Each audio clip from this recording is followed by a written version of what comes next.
Welcome to Dr. XYZ Pathology Pearls. Today we shall study healing by primary versus secondary intention. This is a complete revision of this topic. So let's begin.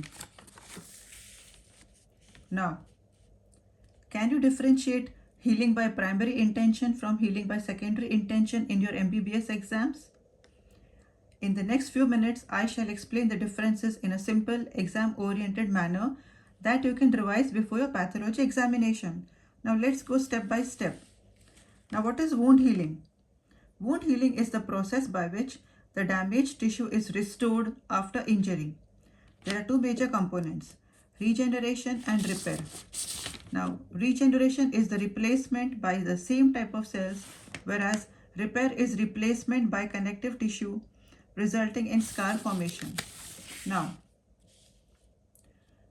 healing can occur by two intentions. First is primary intention, next is secondary intention.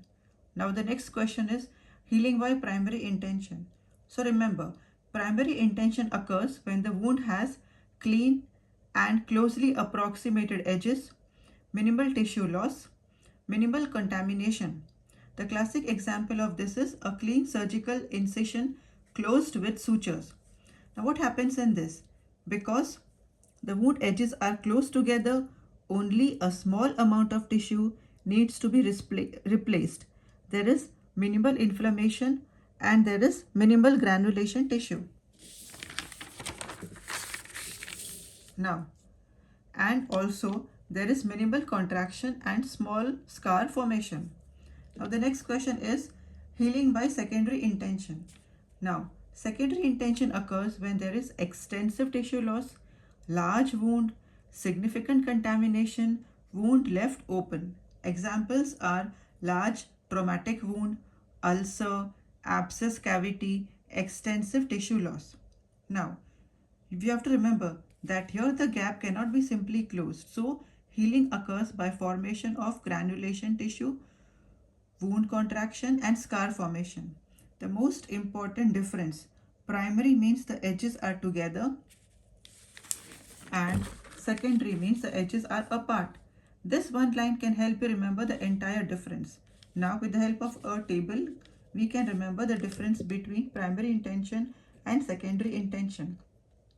Now, the tissue loss is minimal in primary intention, whereas it is extensive in secondary intention.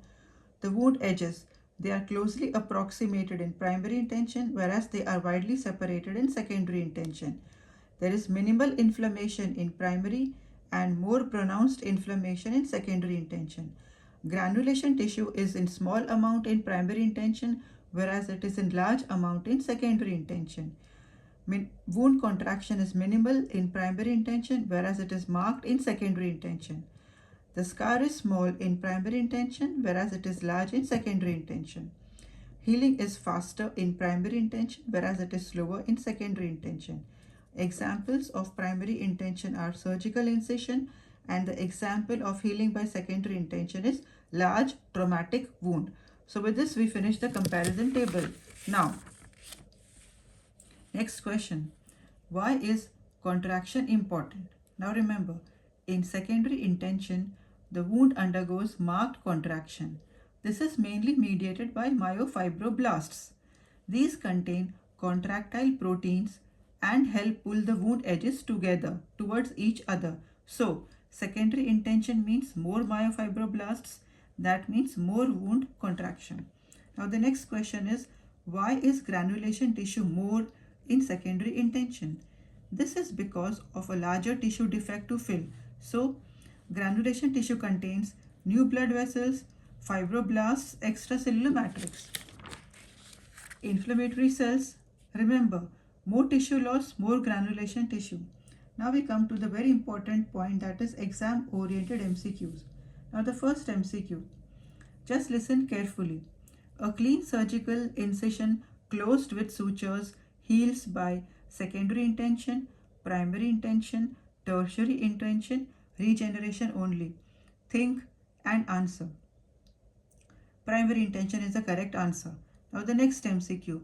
Marked wound contraction is characteristic of primary intention, secondary intention, regeneration, metaplasia. Think and answer. The correct answer is secondary intention. Now the third MCQ. The cells mainly responsible for wound contraction are neutrophils, macrophages, myofibroblasts, mast cells. Think and answer. Yes, the correct answer is myofibroblasts. Now the last MCQ. Which type of healing produces a larger scar? Primary intention, secondary intention. Think and answer. Yes, the correct answer is secondary intention. Now let's go through the final 30-second revision. Let's remember these important points. In primary intention, clean wound, minimal tissue loss, edges approximated, little granulation tissue, small scar. In secondary intention, large wound, extensive tissue loss, edges separated, abundant granulation tissue, marked contraction, large scar. The most important cell responsible for wound contraction is myofibroblast. If you remember these points, you can answer most of the MBBS examination questions on primary and secondary wound healing.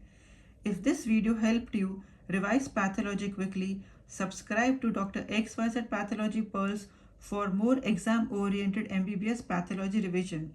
Happy studying. Take good care of yourself. See you in the next Pathology Pearl.